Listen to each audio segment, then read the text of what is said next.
Today I'm gonna teach you my method to overclock the Ryzen 7000 series with static overclock. And like I told you before, my method, because you can use other settings like curve optimizer and so on, but that's not the point of this video. But I believe that for the 7000 series you're much better with a static overclock, where you fix the voltage and frequencies to a certain value, as it generally helps a lot more in terms of temperatures and at the same time decreases the multi-core power draw, so it's kind of a win-win situation. And I'm making this video since some of you watched my previous video about the Ryzen 7 5700X 3D versus Ryzen 5 7500F versus Ryzen 5 7600X that was immediately followed by a lot of requests to make a video explaining how to do it. And you can also watch that same video if you're looking for results, the same way you can watch today's sponsor if you're looking for some good deals. Today's video sponsor is GVG Mall, bringing you lots of software deals like Windows 10, Windows 11, Office 2019 or 2021 with a new Windows 11 design, and for all of these you can use my SKG discount code for 30% off, getting a Windows 11 serial key for $22 and a Windows 10 one for only $15. Then use the key on your Windows settings and you'll have an activated system. First of all, you need to understand how the Ryzen CPUs work, especially the 7000 series ones. Putting this on an easy way to understand, the CPUs nowadays are based on boost frequencies that are based on an algorithm that is based both on power draw / power limits, load and temperatures. And usually the lower the load given to the CPU, the higher the frequencies will be, as the CPU will still be inside its power limits and temperatures, of course. And as soon as you load the CPU with something really heavy, it will decrease its frequency and voltage to kind of accommodate with a higher load and still be inside its power limit. And this means that if you see your CPU idling at, let's say, 1.4 volts, well, it doesn't mean much, because as soon as you put some load on it, the 1.4 volts will decrease to, let's say, 1.2, 1.25, 1.3 at max, depending on the Ryzen CPU. On the Ryzen CPU that you have, for example, the 3000 series and 5000 series will usually decrease on heavy loads to 1.25, 1.32, it depends on the kind of load, of course. But generally the 7000 series will decrease to around 1.22, 1.20, so even if you're idling at, let's say, 1.4 volts, well, don't worry, because you're fine. So what we're looking to do here is find the sweet spot for both frequency and voltage, a point where we get basically the same performance or sometimes more, but with way lower temperatures and most times lower power draw. And for that you'll need 3 free programs: Cinebench R24 and Prime 95 for stress testing and Hardware Info 64 for monitoring. And don't worry, because as stated, it isn't as hard as it might seem, so we'll get there step by step. First of all, what you want to know is what voltages and frequencies your CPU uses by default when running Cinebench R24 and Prime 95. So open Hardware Info 64, scroll down to the voltage part, the vCore 1 on the motherboard, then open Cinebench R24, run the multi-core test and see which voltage and frequency it applies by default. After you run it, close Cinebench R24, open Prime 95 and run it on the maximum stress option.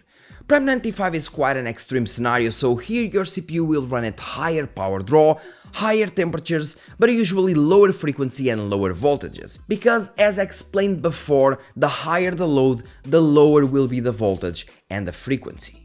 For example, the Ryzen 9 7900X 3D doesn't allow us to make a static overclocking profile because of the 3D cache, but I'll still use it as an example, as I wasn't feeling like putting the 7500F once again for this, so yeah, sorry about that. Although take in consideration that this tutorial is more helpful for the X CPUs up to 8 cores and 16 threads, like the 7700X for example, and for the non-X CPUs in general in terms of performance, like the 7500F, like the 7600, like the 7700, and so on. So when running Cinebench R24, the 7900X 3D went from 4.72 to around 5 GHz frequency at 1.12 volts and 160 watts, which is inside the usual we have in most scenarios apart from gaming, where sometimes we get up to 5.6 GHz. But as soon as we test Prime 95, we are now only able to achieve from 4.2 to 4.4 GHz at 0.96 volts and 113 watts power draw. As I told you before, the higher the load, the lower the voltage and frequency will be at around the same power draw, and it usually works that way due to power limits. So we had 1.12 volts and a max frequency of 5 GHz for the usual multi-core workloads, and 0.96 volts and a max of 4.4 GHz for the really extreme ones. From my experience, the Ryzen 7000 series of up to 8 cores, 12 threads will be completely fine up to, let's say, 1.2, 1.22 volts, which is basically what they do by default when you push them in Cinebench, and a bit less, of course, like 1.16 or something like that when you push them in terms of Prime 95. So the more cores the CPU has, the lower voltage it will do in Prime 95, because multi-core testing will consume more power. So in order to be inside the same power limit, it will decrease, of course, the frequency, and yeah, the frequency and the voltages, which will lead to around the same power draw. What I mean is that up to 8 cores, 16 threads, 1.2, 1.22 volts will be more than enough, but still do the previous steps to see which voltages your CPU does, because as I told you before, all CPUs are different in terms of binning, and some might do higher frequencies at lower voltages, while some others might be really bad and not even allow you to increase the frequency a bit over stock. So it is what it is, I guess. So now that you have the values, what you have to do is go to your BIOS, enable the advanced mode and go to the core ratio option. If you want the maximum performance you can get, start by applying the 1.12 volts at 47 times clock ratio, which is 4.7 GHz across all cores. Keep the voltage untouched and try raising your CPU frequency step by step. Firstly to 4.8 GHz, for example, and test it on Prime 95 for at least 30 minutes. If it doesn't crash, then 4.9 GHz across all cores, then another 30 minutes on Prime 95, and then keep raising the frequency until it crashes. And when it does, go back to the previous values that you had where it actually didn't crash. And if all you want is to decrease the temperatures and power draw, and you just don't really care about losing a bit of performance, well, then do the opposite. And when I say the opposite, I mean do exactly the same process, but instead of increasing the frequency, keep decreasing the voltage instead, till you kind of find your instability with Prime 95 testing. Then you go back once again to the previous stable value that you had.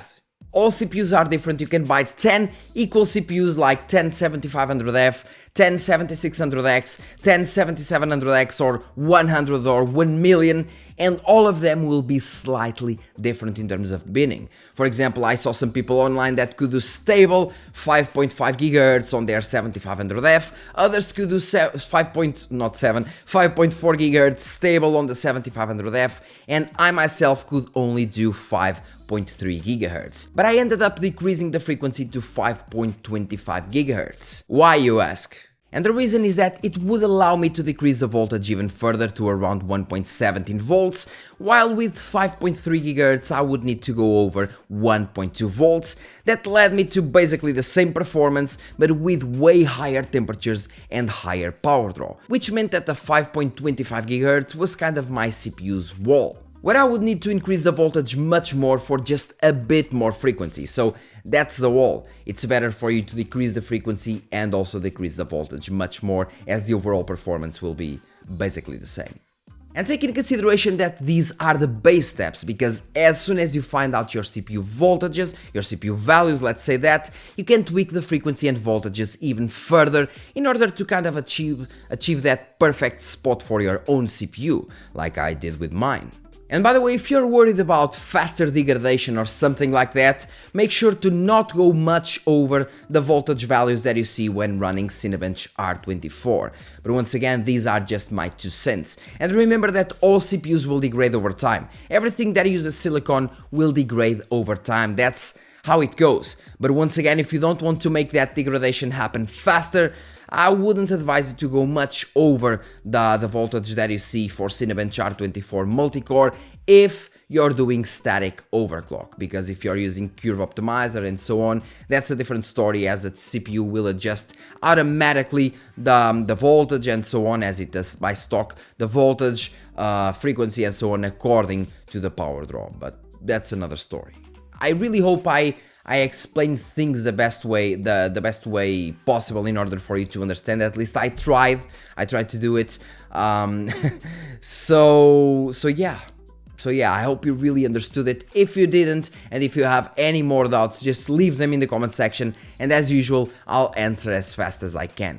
But once again, Cinebench, Prime 95, and Hardware Info 64 is all you need to use, basically, and then go to BIOS and adjust your CPU settings. And remember, you need to tweak it. All CPUs are slightly different, and all CPUs will give you slightly different stock voltages and stock frequencies, because once again, the binning is also different, and current CPUs are now based on boost frequencies.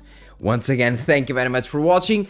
Don't forget, once again, leave your comment in the comment section, letting me know your values of overclocking, which CPU, which values, which frequency, if you prefer curve optimizer or static overclocking. I keep beating this shit up. And yeah, see you in the next video, guys, which will be gameplays for Hellblade 2 Senua's Sacrifice, which will have lots of GPUs tested, but that's it. Thank you very much, and see you in the next video, guys. Cheers.